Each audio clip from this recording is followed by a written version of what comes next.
Yuk jadi bagian dari dakwah kami. Dukung operasional dakwah dan sosial kami, raih pahala amal jariah yang terus mengalir sampai hari kiamat. Assalamualaikum warahmatullahi wabarakatuh. Alhamdulillah wassalatu wassalamu ala Rasulillah. Segala puji dan puja kehadirat Allah Subhanahu wa taala, juga salawat dan taslim kepada Nabi besar Muhammad sallallahu alaihi wa ala alihi wa sahbihi wasallam. Dan kita akan memulainya di bab ke-64. Bab tentang keutamaan orang kaya yang bersyukur, yakni orang yang memperoleh harta secara halal dan membelanjakannya dalam hal-hal yang diperintahkan. Bab ini bab yang mulia teman-teman sekalian. Bab yang harus difahami oleh setiap orang muslim. Yaitu Islam menyuruh Anda menjadi orang yang produktif, kreatif. Ya. Islam memerintahkan kita agar selalu mengejar prestasi terbaik. Baik itu dalam urusan dunia maupun juga urusan akhirat. Kita disuruh bersaing dalam hal-hal positif. Ya. Tanpa ada diikuti dengan iri dan dengki, menjatuhkan orang lain, manipulasi data. Umumnya semua karena prestasi. Ya. Saya dan Anda bisa mengejar titel akademik tertinggi. Ya. Saya dan Anda punya hak untuk bersaing, untuk memiliki harta terbanyak selama halal. Dan tentu bila diikuti dengan keimanan, kita akan sibuk mengeluarkannya di jalan Allah sebagaimana akan kita jelaskan nanti dalam beberapa hadis dalam bab ini. Saya dan Anda juga dibolehkan untuk menjaga fisik, penampilan, menjaga nama baik, ya. Memiliki yang terbaik dari apapun yang Allah SWT berikan sebagai fasilitas di muka bumi ini, seperti makanan, minuman, pakaian, transportasi, tempat tinggal, semuanya boleh. Ya, tidak ada larangan dalam Islam. Bahkan Islam tidak pernah membatasi harta itu hanya sebatas ini dan itu. Ya, beberapa orang sahabat Nabi Ridwanullah alaihim meninggal dalam kondisi harta mereka sangat melimpah, mereka tinggal untuk ahli waris mereka. Tentu ini bukan berarti menyalahkan orang-orang yang miskin, tidak. Ada orang mungkin memang Allah Subhanahu wa taala uji mereka dengan itu. Tetapi secara umum Allah Subhanahu wa taala menyuruh kita agar coba mengubah nasib kita. Kalau kita miskin hari ini, kita berharap selalu berdoa kepada Allah SWT sambil kita ikhtiar agar kedepannya kita menjadi orang kaya. Kalau hari ini kita sebagai orang yang mustahik, orang yang berhak untuk menerima zakat, kita usahakan dan berdoa sama Allah SWT untuk menjadi orang yang muzaki, mengeluarkan zakat. Kalau hari ini mungkin kita menggunakan transportasi misalnya sepeda, kita berharap Allah SWT dan sambil berusaha, sambil berdoa kepada Allah agar satu waktu kita punya motor, lalu kemudian berkembang punya mobil, lalu berkembang menjadi orang yang memiliki fasilitas yang lebih baik, dari rumah yang kontrakan misalnya, kos-kosan menjadi rumah yang dimiliki walaupun kecil, mungkin nanti tergantung kebutuhan kita ingin lebih besar, ya itu semua bisa, ya. Karena saya dan Anda punya waktu yang sama, kami atau kita semuanya bersama punya waktu 24 jam. Punya fasilitas yang sama, 2 mata, 2 telinga, 2 tangan, 2 kaki, semuanya sama, gitu kan. Kalau seandainya orang-orang kaya itu memiliki waktu 25 jam lebih, mungkin wajar Anda ketinggalan, tapi ini tidak, semuanya sama. Tinggal siapa yang ingin berusaha, siapa yang ingin memohon dan manja kepada Tuhannya. Nah, ini akan ada efek, gitu kan. Sebagaimana Allah SWT sebutkan di dalam Al-Quran, A'udzubillahi minasyaitonirrajim.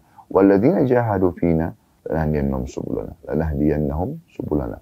Orang-orang yang berusaha menempuh jalan-jalan kami akan tunjukkan mereka ke jalan-jalan kami. Artinya Allah Subhanahu wa taala akan melihat bagaimana keinginan hamba tersebut, apa yang dia minta, apa yang dia harapkan, ya, apa yang dia usahakan, Allah Subhanahu wa taala akan berikan sesuai dengan hasil itu. Jadi kalau Anda mengatakan, ya sudah, saya cukup dengan kondisi seperti ini saja, memang saya dasarnya sudah miskin. Ya seakan-akan Anda tidak memohon kepada Allah Subhanahu wa ta'ala. Ingat teman-teman sekalian, rukun Islam 5 yang sudah kita kenal sama-sama, syahadat, sholat 5 waktu, zakat, puasa Ramadan, dan juga haji. 5-5-nya wajib. Tapi ada 2 dari 5 rukun ini yang wajib bagi yang mampu. Anda sudah tahu tentunya, zakat dan juga haji. Jangan Anda mengurung diri Anda di kata-kata ya bagi yang mampu saja, ya. Dan Anda lupakan zakatnya yang merupakan kewajiban, ya, dan juga haji yang merupakan kewajiban. Harusnya kalau Anda hari ini tidak mampu untuk melakukan zakat karena Anda orang miskin misalnya, atau Anda belum mampu haji karena Anda tidak pernah biaya untuk pergi haji misalnya, maka Anda mohon kepada Allah Subhanahu wa Ta'ala agar Allah berikan kepada Anda harta tersebut, ya, agar Anda bisa mengeluarkan zakat sehingga Anda sebelum meninggal menyempurnakan rukun Islam Anda. Anda bisa haji sebelum Anda meninggal dunia. Dan itu bukan mustahil. Berapa banyak orang yang tadinya miskin, susah hidupnya, tapi karena mereka berdoa kepada Allah SWT, lalu mereka berusaha step by step, tahap demi tahap, mereka akhirnya menjadi orang-orang yang punya kemampuan. Ada banyak di antara orang yang sudah menceritakan langsung kepada kami, dan saya pun mengalami itu. Tidak ada di antara kita tiba-tiba semuanya dia bisa dapatkan, merupakan milik dia. Walaupun dia lahir di keluarga orang kaya, tetap saja itu milik orang tuanya. Tapi kapan dia berusaha dan dia berdoa kepada Allah SWT, Allah akan berikan pemberian untuk dia. Teman-teman sekalian, Imam Nawawi rahimahullah mengangkat dalil pertama berhubungan dengan bab ini, bab tentang keutamaan orang kaya, tapi ingat ada tambahnya yang bersyukur. Kalau orang kaya kufur nikmat, tidak bersyukur, makanya tidak ada manfaat dari hartanya. Jadi yang bersyukur di sini, yaitu kata beliau, yakni orang-orang yang memperoleh harta secara halal, itu syaratnya, dan membelanjakannya dalam hal-hal yang diperintahkan. Jadi sumbernya halal dan juga dia mengeluarkan pada tempat yang diperintahkan. Dalil pertama adalah surah Al-Lail yang beliau angkat ayat 5 sampai ayat 7, maaf. Ayat 5 sampai ayat 7. Bunyinya a'udzubillahi minasyaitonirrajim. Fa amma man a'ta wattaqa wa saddaqa bil husna fasanuyassiru lil yusra. Maka barang siapa yang memberikan hartanya di jalan Allah dan bertakwa serta membenarkan kalimat yang terbaik atau la ilaha illallah, maka akan kami mudahkan baginya jalan menuju kebahagiaan. Potongan ayat di sini dikatakan maka barang siapa yang memberikan hartanya di jalan Allah. Ya. Jadi ada perintah di sini, siapa yang memberikan hartanya, siapa yang bersedekah. Bagaimana caranya bersedekah? Kalau orang itu tidak punya harta, ya, maka dia bisa bersedekah, dia bisa memberikan gitu kan. Jadi mohon kepada Allah SWT agar Anda, kalau hari ini Anda menerima, besok Anda akan memberi. Lalu dikatakan di sini barang siapa yang memberikan atau bersedekah hartanya di jalan Allah dan bertakwa. Maksudnya dia tahu ini adalah perintah Allah. Dia perhatikan sumber pendapatannya dan dia perhatikan juga tempat sasaran yang dia keluarkan. Semuanya tidak melanggar Allah Subhanahu wa Ta'ala, tidak melanggar hukum Allah Subhanahu wa Ta'ala. Dan membenarkan kalimat yang terbaik, maksudnya la ilaha illallah. Tidak bergantung kecuali kepada Allah, tidak syirik. Karena ada juga orang yang kaya, tapi mereka melalui kesyirikan. Pergi ke dukun, ya, jimat, sesajian, dan sesajen, memberikan sajian. Ini semua tidak benar. Ini justru hartanya akan membawa pada musibah buat dia. Dia melakukan kesyirikan, dia akan kufur kepada Allah Subhanahu wa Ta'ala. Ini tidak boleh. Maka akan kami mudahkan baginya menuju kebahagiaan. Dia akan bahagia dengan hartanya itu. Karena dia menginfakkan harta tersebut. Ya. Saya sering berikan contoh agar ini menjadi motivasi dari sisi yang lain. Bagi teman-teman yang belum atau masih malas-malasan lah, belum mau bekerja giat atau belum mau menghususkan doa kepada Allah SWT agar diberikan kekayaan yang baik, yang halal, agar mereka termotivasi. Ya. Kalau seandainya saya pergi ke masjid sholat, dan ikhlas tentunya karena Allah, saya akan dapat pahala sholat saya. Ya. Tapi Islam membolehkan kita untuk mendapatkan ekstra pahala. Bagaimana caranya? Saya mengajak teman saya, tetangga saya, kerabat saya untuk ke masjid bersama-sama. Bahkan di masa kita sekarang, bisa lintas kota, lintas desa, lintas negara bahkan. Dengan cara WA. Ingatkan waktu sholat misalnya. Contoh. Selain saya ajak secara langsung misalnya, atau saya melalui grup, melalui WA, apakah itu orang dekat dengan saya, tetangga misalnya atau kerabat, atau jauh. Lintas negara tadi saya katakan, lintas kota, lintas desa. Maka saya akan, pada saat dia ikut ke masjid, sholat, saya akan mendapatkan pahala saya, dan saya akan mendapatkan pahala dia, karena saya mengajaknya. Karena saya yang mengajaknya, gitu kan. Jadi ini keutamaan luar biasa. Jadi kalau kita ngajak kita diberikan 100 pahala, orang yang kita ajak dapat 100 pahala, kita akan mendapatkan 100 tambahan, jadi 200 karena mengajak orang ini. Kalau Anda ajak 10, Anda akan dapatkan pahala 10 orang. Anda dapat mengajak 100, Anda dapat 100 pahala. 1000 dapat 1000 pahala. Ya. Namun ada orang yang bisa panen pahala saya dan pahala orang yang saya ajak. Siapa mereka? Orang-orang yang membangun masjid tersebut dengan hartanya. Ya. Walaupun mereka sudah meninggal, tetap akan berjalan pahalanya. Nah itu faedah harta yang baik. Sudah halal dikeluarkan pada tempat yang benar juga. Ya. Kata Nabi SAW, ni'ma malus salih, jadi abdus salih. Ya. Artinya, nikmat yang sangat besar ya, pada harta itu kalau dia sudah saleh, benar, halal, dan juga di tangan hamba yang saleh. Karena dia akan gunakan untuk kebaikan-kebaikan. Baik, jadi ayat ini, Al-Lail ayat 57 sampai ayat 5 sampai 7 mengingatkan kepada kita tentang perintah untuk bersedekah tentu tidak mungkin kalau kecuali kita punya kemampuan, dan kalau kita ikuti dengan ketakwaan, sumbernya halal, dikeluarkan juga pada tempat yang benar, gitu kan. Dan kita selalu berpegang teguh pada kalimat la ilaha illallah, tidak berbuat kesyirikan kepada Allah dengan harta tersebut, maka kita akan diberikan kebahagiaan oleh Allah SWT. Kebahagiaan sini, kebahagiaan dunia, dan kebahagiaan akhirat. Kemudian firman Allah SWT yang lain, masih dalam surah Al-Lail, tapi ayat yang setelahnya 17 dan 21. Tadi kan ayat 5 sampai ayat 7. Ini ayat 21, ayat 17 sampai 21. Bunyinya, A'udzu billahi minasyaitonir rajim wa sayujannabuhal atqa alladhi yu'ti malahu yatazakka. Saya ulangi.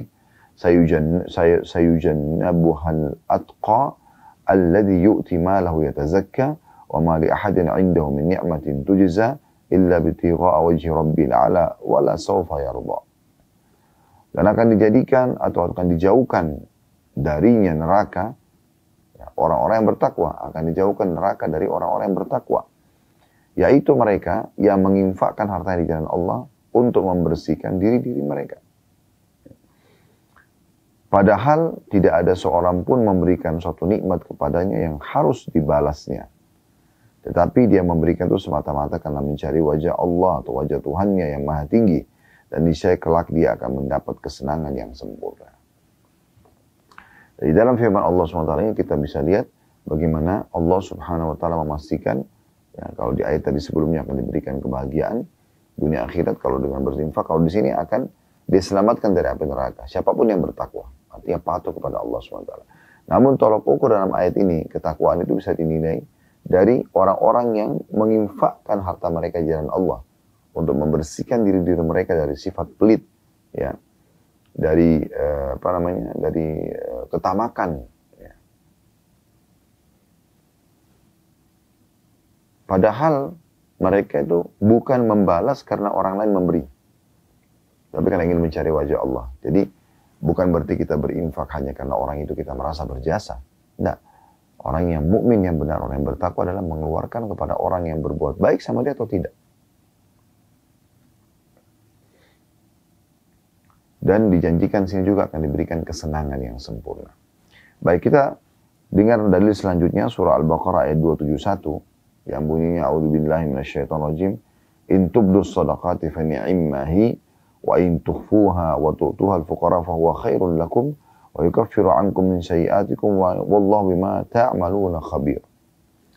Jika kalian menampakkan sedekah-sedekah kalian, apa boleh buat di depan tempat umum orang lagi minta, kita beri langsung, gitu kan? Karena kalau kita tidak beri mungkin orangnya pergi. Ya. Kalian nampakkan ya, harta kalian atau sedekah kalian itu, maka itu baik saja. Yang penting tidak riya, bukan karena ingin pamer, bukan karena dipuji orang. Tapi boleh buat di depan umum ada orang yang minta. Kotak amal di masjid misalnya, semua orang melihatnya. Ya.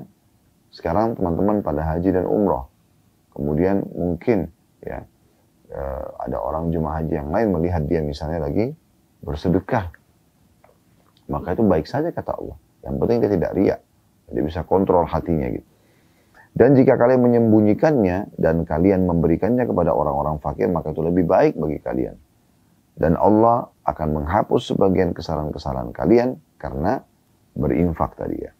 Dan Allah maha teliti apa yang kalian kerjakan. Tentu Al-Baqarah ini teman-teman sekalian, ini kan ayat 271. Sudah kami bacakan, ya, kalau yang mengikuti rutin kajian-kajian kami live, mungkin sudah lebih dari 2 atau 3 kali kami bacakan bagaimana Allah Subhanahu wa Ta'ala menggambarkan dan memerintahkan sedekah itu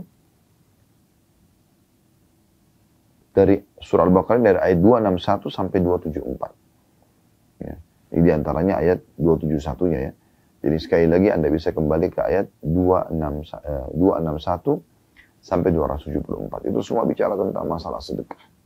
Dan sudah pernah kami bacakan, saya tidak ulangi di saat ini. Namun Anda bisa kembali ke situ dan Anda bisa renungi, tadabburi ayat demi ayat. Bagaimana Allah Subhanahu wa Ta'ala memotivasi dan memerintahkan kita untuk bersedekah di situ, dan juga selalu bersedekah dengan yang terbaik dan dilakukan karena Allah Subhanahu wa Ta'ala. Baik teman-teman sekalian, di sini dikatakan bahwasanya kalau kalian menginfakkan harta kalian sebagai terang-terangan itu karena Allah, maka akan membersihkan dosa-dosa.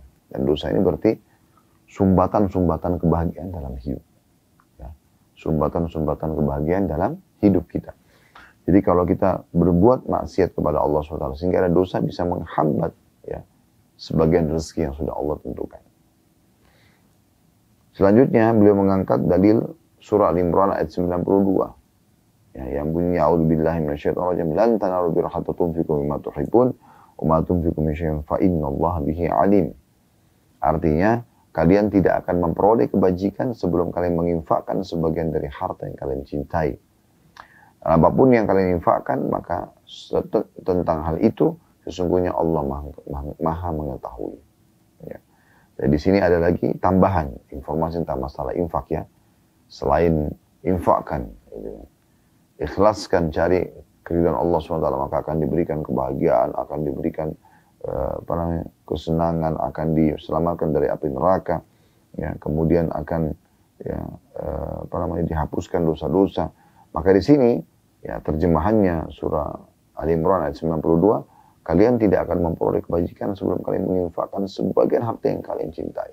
Maksudnya kalian tidak akan merasakan kesempurnaan ya kebahagiaan keimanan dan juga kesempurnaan dalam balasan nanti di akhirat kecuali kalian sudah pernah atau coba menginfakkan yang kalian cintai. Jadi bukan makanan sisa saja. Makanan sisa boleh kita sedekahin. Gitu kan. Tapi kalau kita sedekahkan makanan yang masih bagus, jauh lebih besar pahalanya. Gitu kan. Dan yang kita cintai. Kalau Anda kembali ke Al-Baqarah tadi yang saya bilang 261 sampai 274, di antara ayatnya itu ada yang berbicara masalah itu. Ya, bagaimana ditekankan oleh Allah Subhanahu wa Ta'ala, jangan pernah kalian berinfak yang kalau kalian sendiri diberikan jenis yang sama dari apa yang kalian infakkan itu, kalian tidak mau menerimanya kecuali dengan memincingkan mata. Ya.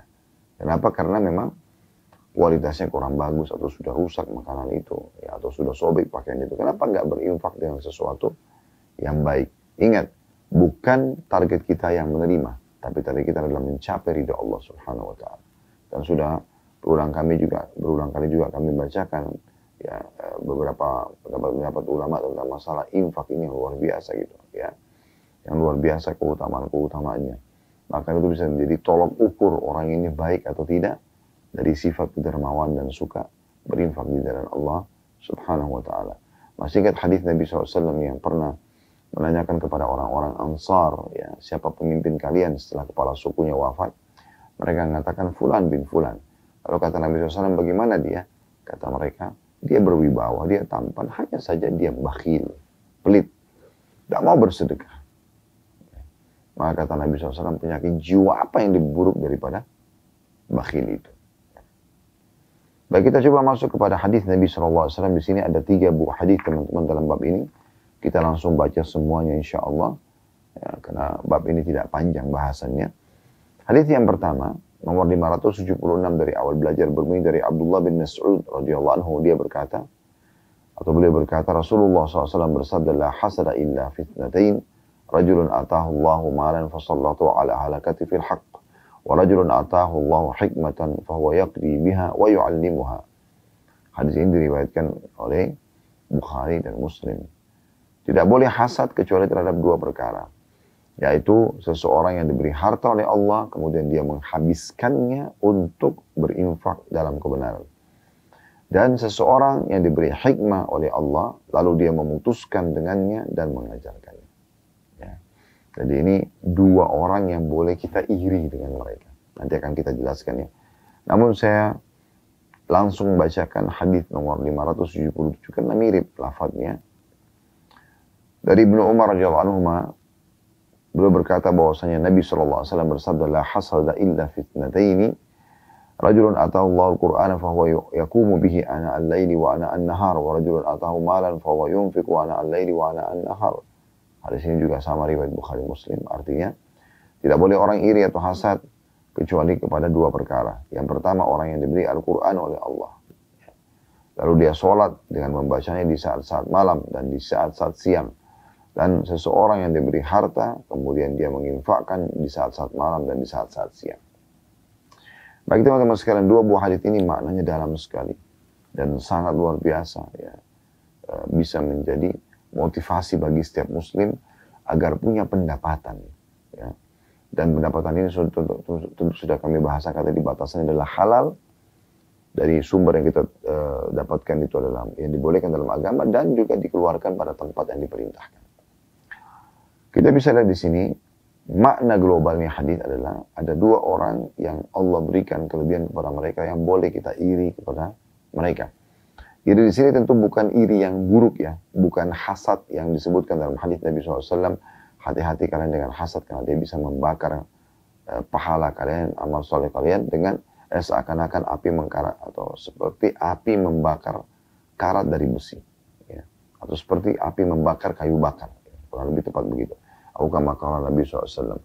Jadi itu hasad yang tidak boleh. Yaitu Anda cemburu melihat dan iri melihat kelebihan seseorang, lalu Anda berharap hilang dari dia. Ini kaidahnya. Anda berharap hilang dari dia. Selama Anda cemburu tapi Anda tidak berharap hilang dari dia, maka tidak masuk dalam kategori yang diharamkan. Nah, itu masuk dalam masalah hadis ini. La hasada illa fitnatain. Tidak boleh orang iri kecuali pada dua orang saja. Tentu di sini dengan tidak berharap hilang dari orang yang sedang memiliki nikmat. Karena kalau kita berharap hilang berarti tidak boleh ya, masuk dalam hasad yang hukumnya haram. Kita langsung masuk kepada mutiara hadis yang pertama, yaitu golongan pertama yang disebutkan dari dua orang yang boleh kita iri ini. Yang pertama adalah rajulun atahu Allahu malan fasallatahu ala halakati fil haqq. Ya. Seseorang yang Allah berikan kepadanya harta yang melimpah, kemudian dia sibuk menghabiskannya untuk berinfak dalam kebenaran. Ya, berarti sedekahnya. Kalau Anda lihat ada orang kaya, Anda merasa, coba saya bisa seperti dia ya, gitu. Ya. Jadi kita coba ikuti dia dengan niat kita, atau kita coba minta kepada Allah SWT agar diberikan hal yang sama atau bahkan lebih.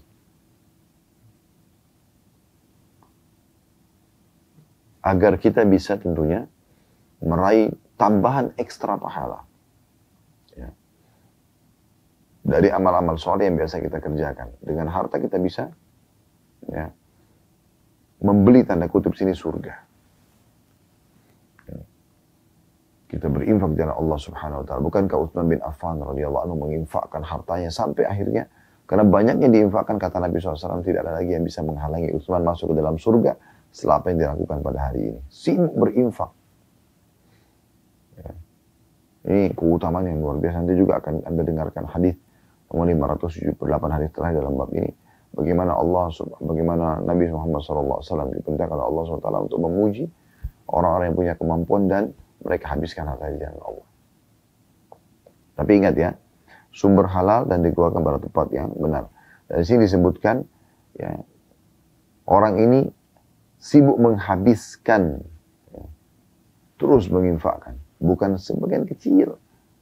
Bukan Anda sudah miliarder, Anda masih berinfak dengan 1.000-2.000 rupiah. Enggak. Anda berinfak juga sesuai dengan kadar harta yang sudah Allah amanahkan. Ya. Jadi, di sini dia habiskan berinfak dalam kebenaran. Itu riwayat yang 576, riwayat 577-nya. Ya. Potongan hadis dikatakan, wa rajulun atahu malan, wa rajulun atahu malan fa huwa yunfiqu ana al-lail wa ana an-nahar. Dan seseorang yang diberikan harta, kemudian dia menghabiskan, menginfakkannya di saat-saat malam dan di saat-saat siang. Jadi maksudnya non-stop. Dari pagi sampai malam dia selalu berinfak. Cari sumber-sumber kantong sedekah ini, apakah itu yayasan sosial, apakah dia bertemu langsung dengan orang-orang miskin misalnya. Atau dia membantu orang-orang yang membutuhkan, ya. Dicari gitu. Atau pada saat ada orang datang minta kepada dia. Ini kelebihannya, dia selalu berinfak. Begitu juga dari sore, dari malam sampai pagi lagi. Sibuk berinfak. Nah ini boleh kita hasad kepada mereka.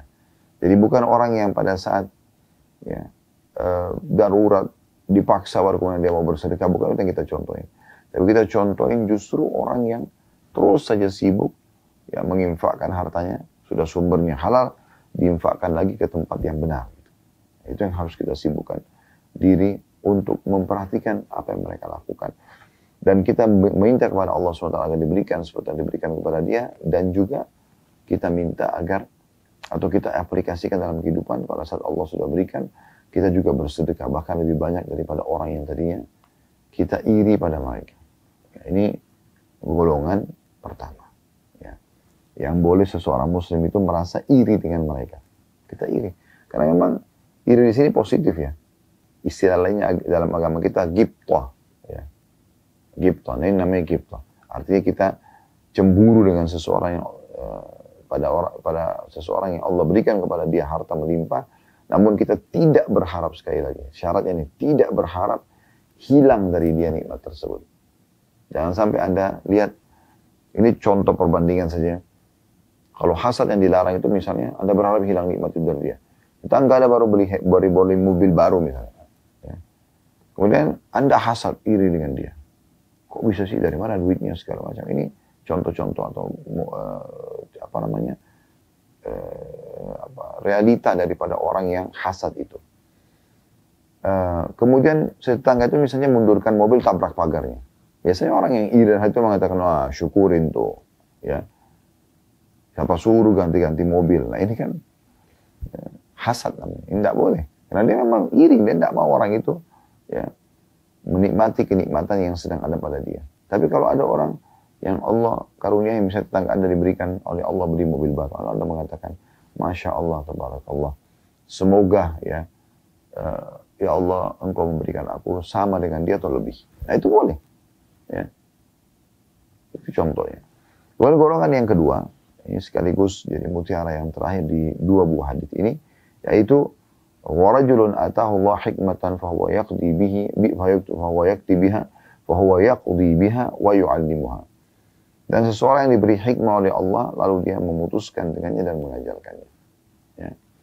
Jadi dia sibuk ya, belajar agama, kemudian dia terus saja mengajarkan. Dia tidak ada jeda waktu tanpa mengajar gitu. Terus dia sampaikan kebaikan-kebaikan. Apakah di pengajian umum seperti ini, dengan cara menyampaikan pengajian, atau misalnya setiap ada dia ketemu temannya, sahabatnya, kerabatnya, tetangganya, atau seseorang yang dia tidak kenal, bahkan di transportasi umum, misalnya di kereta api, di bus, di pesawat. Pada saat dia lihat satu kemungkaran, lalu dia luruskan kemungkaran itu. Ini diberikan hikmah. Hikmah itu adalah Al-Quran dan Sunnah, ya, ilmu agama yang benar. Maka orang seperti ini ya, wajar kalau kita cemburu dengan dia. Karena berapa banyak orang, subhanallah, Allah berikan taufik, dia bahkan bisa ya, menjadi penyebab orang lain banyak sekali dapat hidayah dari ceramah-ceramah dia, misalnya dari nasihat atau penyampaian dia. Ini luar biasa ya. Semoga Allah SWT menjadikan kita termasuk golongan ini, dan Allah ikhlaskan niat. Nah ini golongan kedua yang boleh kita cemburu dengan dia. Lalu di sini disebutkan hikmah Al-Quran dan Sunnah. Kalau itu riwayat 576, riwayat 577 adalah seseorang yang Allah karuniai Quran, maka dia sibuk membaca malam dan siang hari. Sebenarnya riwayat yang 577 ini merincikan dari apa yang disampaikan di 576 ya. 576 lebih global. Yang Allah berikan hikmah maksudnya Al-Quran dan Sunnah. Kalau 577 Al-Quran saja. Gitu kan. Tentu orang kalau punya ilmu, dia akan berusaha untuk selalu membaca dan juga ya, mengamalkan isi Al-Quran. Nah ini boleh kita hasad dengan mereka sambil mengatakan, ya Allah, kalau seandainya Kau karuniakan aku harta seperti dia, atau ilmu seperti dia, aku akan amalkan seperti dia atau lebih, misalnya. Maka kalau dia ikhlas karena Allah, fahuwa fi ajri sawa, kata Nabi SAW. Maka mereka sama pahalanya. Sama pahalanya. Ya. Baik teman-teman sekalian, kita akan melanjutkan hadis selanjutnya, sekaligus hadis terakhir dalam bab kita, tentang masalah keutamaan orang kaya yang bersyukur. Ingat ya, kalau Anda sudah Allah berikan kekayaan, jangan lupa bersyukur. Alhamdulillah. Dan salah satu bentuk syukur kita, selain mengucapkan dengan lisan, kita juga berbagi kepada orang lain. Menginfakkan, bersedekah dari harta tersebut. Serta juga ya, harus diperhatikan sumbernya dari yang halal dan dikeluarkan pada tempat yang benar. Ingat hadis Nabi SAW tidak akan beranjak kaki seorang hamba pada hari kiamat sampai ditanya tentang 4 hal. Ya, di antaranya salah satunya adalah harta. Dari mana didapatkan dan kemana dia akan keluarkan. Ya. Kita akan masuk teman-teman sekalian tentang hadis. Ya. Itu dalam bab ini hadis nomor 578. Tentang motivasi yang sangat luar biasa agar setiap muslim punya pendapatan. Tadi ingat ya, dia selalu bersyukur ya, terhadap nikmat yang Allah berikan. Kemudian juga sumber halal dan dikeluarkan pada tempat yang halal. Karena tidak akan beranjak kakinya pada hari kiamat sampai ditanya tentang dari hartanya dari mana didapatkan, kemana dia keluarkan. Ya. Hadis ini berbunyi dari Abu Hurairah radhiyallahu anhu, "Anna fuqara al-muhajirina atau Rasulullah sallallahu alaihi wasallam faqalu, dhahaba ahlu ad-duthur bid-darajat al-ula wan-na'im al-muqim." Faqala wa ma dhak?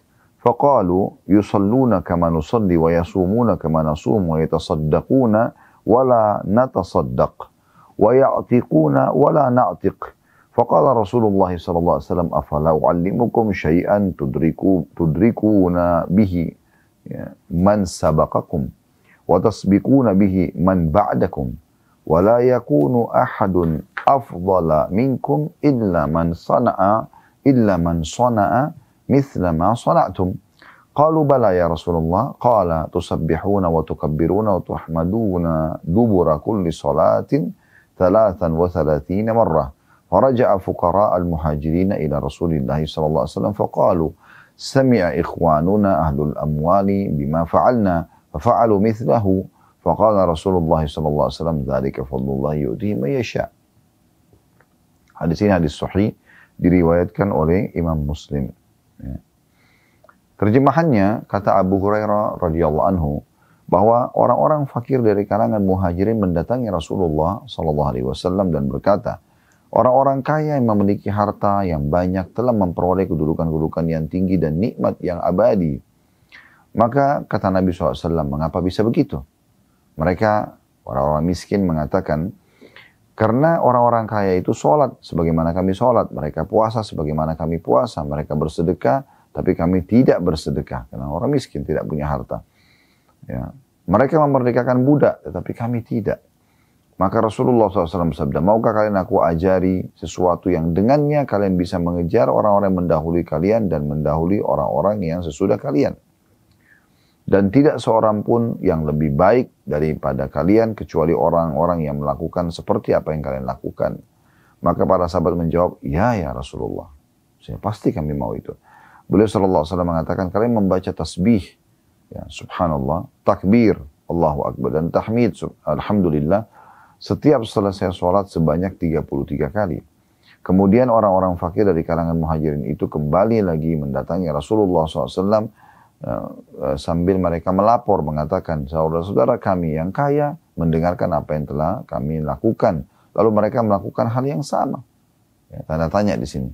Maksudnya mereka seakan-akan minta, ya Rasulullah, pandu lagi kami amalan yang lain, karena orang kaya kembali lagi mengerjakan apa yang sudah menjadi rahasia kami untuk mengejar pahala-pahala mereka. Maka Rasulullah SAW bersabda, itu adalah karunia Allah yang diberikan kepada siapa saja yang dia kehendaki. Ya. Dari hadis ini kita ambil dulu makna globalnya. Bagaimana Abu Hurairah radhiyallahu anhu menggambarkan kondisi pada saat itu. Orang-orang muhajirin, orang hijrah dari Mekah ini orang-orang yang mulia. Ya. Orang yang pertama-tama awal-awal masuk Islam, dan itu tidak mudah tentunya. Mereka mendatangi Nabi SAW, orang-orang miskinnya ya. Ada juga orang kaya seperti Abu Bakar, Utsman bin Affan, kemudian Talha bin Ubaidillah, Zubair bin Awam. Mereka adalah orang-orang kaya dari muhajirin gitu. Tapi ada orang miskin, mereka datang kepada Nabi SAW lalu mengatakan perkataan yang mulia ini karena keinginan mereka untuk meraih pahala yang besar di sisi Allah. Mereka mengatakan, sungguh ya Rasulullah, orang-orang kaya di antara kami telah menikmati luar biasa kehidupan ini. Bahkan dinikmat yang abadi. Nah, Nabi SAW ingin punya kejelasan. Apa yang mereka maksudkan? Apakah karena mereka lebih enak makanannya, lebih bagus piringnya, lebih bagus rumahnya, lebih bagus bajunya, lebih bagus tunggangannya? Bukan. Nabi SAW tanya, kok bisa begitu? Apa yang kalian maksudkan gitu? Maka mereka mengatakan, sesungguhnya mereka telah sholat sebagaimana kami sholat. Mereka puasa sebagaimana kami puasa. Cuman saja mereka punya kelebihan. Karena mereka bersedekah sementara kami tidak bisa bersedekah. Mereka bebasin budak, kami tidak bisa bebasin budak. Gitu. Ya. Maka mereka dengan itu meraih banyak sekali pahala. Jadi ternyata sahabat ini bukan merasa iri dengan jenis makanannya, pakaiannya, penampilannya. Bukan. Tapi karena dengan harta, orang-orang kaya ini sibuk ya melakukan kebaikan-kebaikan. Orang-orang miskin tidak punya harta itu. Bagaimana caranya? Maka Nabi SAW mengatakan kepada mereka, mau nggak saya tunjukkan kalian amalan yang bisa membuat kalian menyusul mereka dari sisi pahala. Dan juga bahkan ya kalian bisa, di sini dikatakan ya, maukah, kata Nabi SAW, kalian, aku ajari sesuatu yang dengannya kalian bisa mengejar orang-orang yang mendahului kalian dan mendahului orang-orang yang sesudah kalian. Bahkan orang yang setelah kalian pun, kalau kalian sudah meninggal, ada yang kalian bisa kalahkan pahala-pahala mereka. Yaitu kalian bertasbih, subhanallah 33 kali selepas sholat fardu, kemudian bertakbir 33 kali Allah Akbar, dan juga bertahmid atau alhamdulillah juga 33 kali. Semua 33 kali. Gitu kan. Kerjakan ini, maka akan kalian kejar segera pahala infak-infaknya mereka itu. Maka sahabat-sahabat ini mengamalkan apa yang Nabi SAW sampaikan. Namun selang beberapa hari atau beberapa waktu, datang lagi mereka kepada Nabi SAW mengatakan, ya Rasulullah, sahabat-sahabat kami yang kaya mendengarkan apa yang Anda sampaikan. Maksudnya sekarang mereka buat lagi itu. Mereka juga baca subhanallah 33 kali habis sholat. Mereka juga baca Allah Akbar 33 kali. Alhamdulillah 33 kali selepas sholat. Berarti mereka mendapatkan pahala lebih lagi daripada kami. Seakan-akan mereka ingin mengatakan, ya Rasulullah, sampaikan kepada kami amalan apa yang kami kerjakan supaya bisa ya, menyamai mereka lagi. Nabi SAW cuma mengatakan, itulah karunia Allah yang Allah berikan kepada siapa yang dia kehendaki. Maksudnya, kalau ada orang kaya juga, terus sibuk juga ibadah, sibuk juga berzikir kepada Allah SWT seperti Nabi sholat, maka sudah tidak bisa lagi, mau diapakan lagi. Berarti taufik dari Allah SWT, itu Allah berikan kepada mereka karunia khusus gitu. Ya. Dari sini berarti ada juga kita ambil pelajaran bahwasanya orang-orang kaya itu banyak merupakan zikrullah. Ya. Ini poin penting yang nanti akan kita bahas insya Allah. Bagi dari hadis ini teman-teman sekalian, kita akan ambil beberapa pelajaran penting.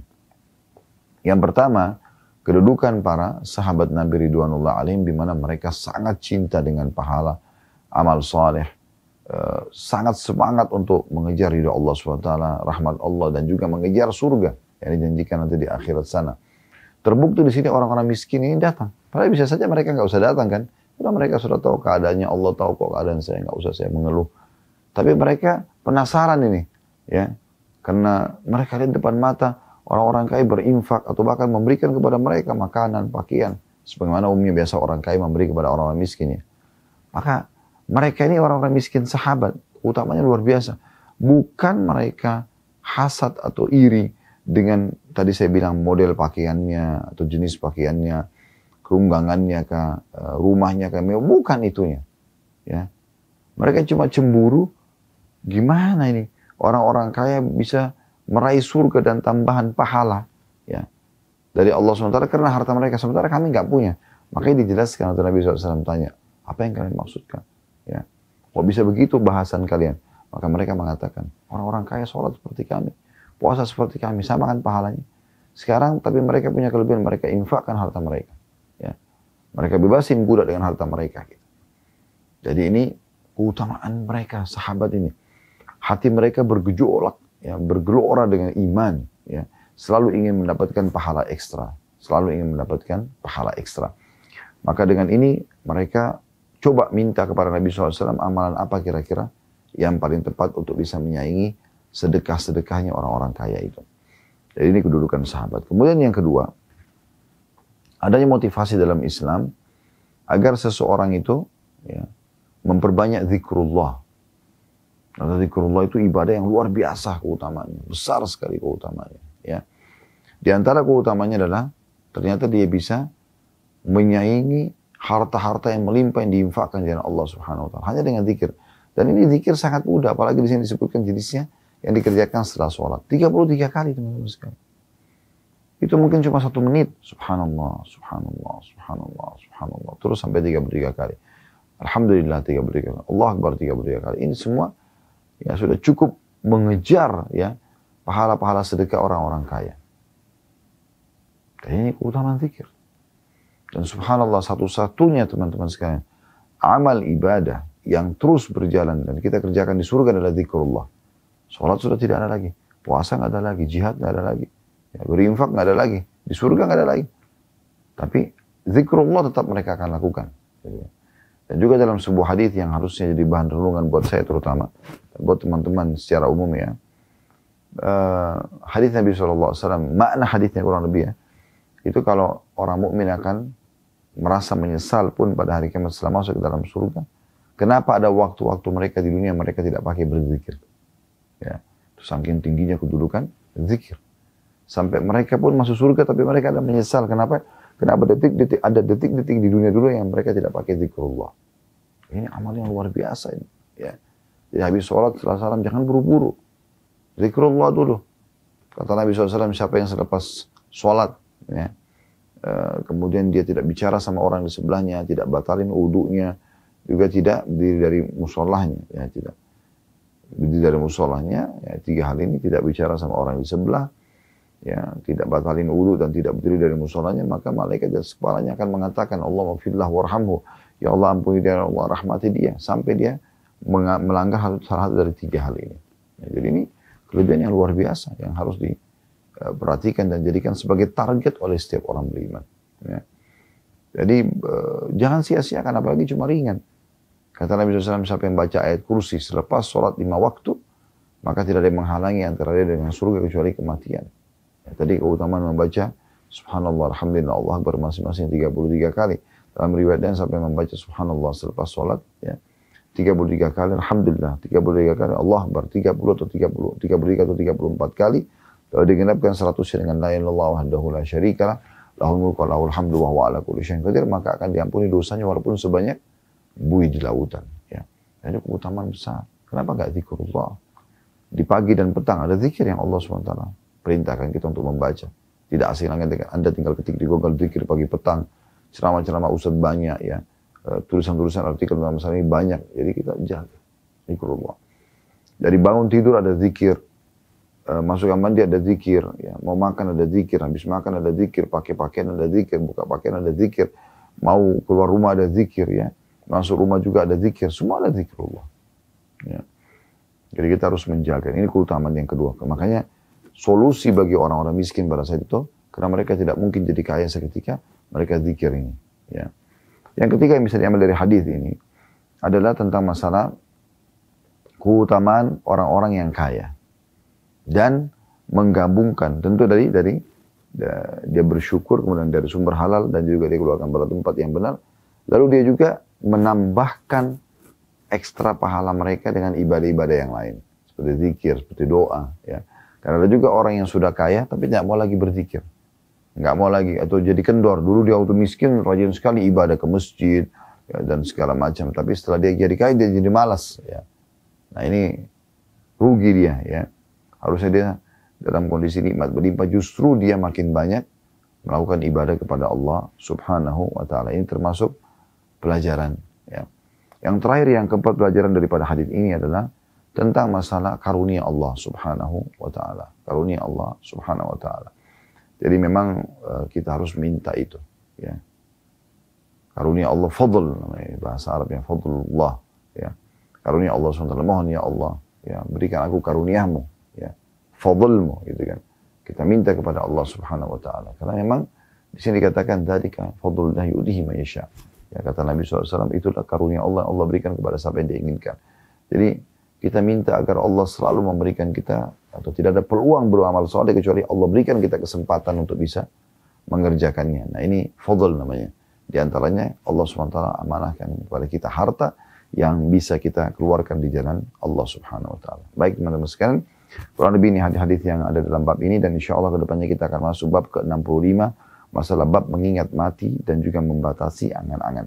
Jadi setelah panjang lebar dibahas tentang masalah sedekah dengan beberapa bab sebelumnya, maka kita akan masuk ke bab mengingat mati pada pertemuan akan datang insya Allah, dan juga membatasi angan-angan. Semoga Allah SWT menjadikan iman bermanfaat, dan kalau ada benar pasti dari Allah, kalau ada salah dari saya mohon dimaafkan. Subhanakallah wa bihamdika, asyhadu an la ilaha illa anta astaghfiruka wa atubu ilaik. Wassalamualaikum warahmatullahi wabarakatuh.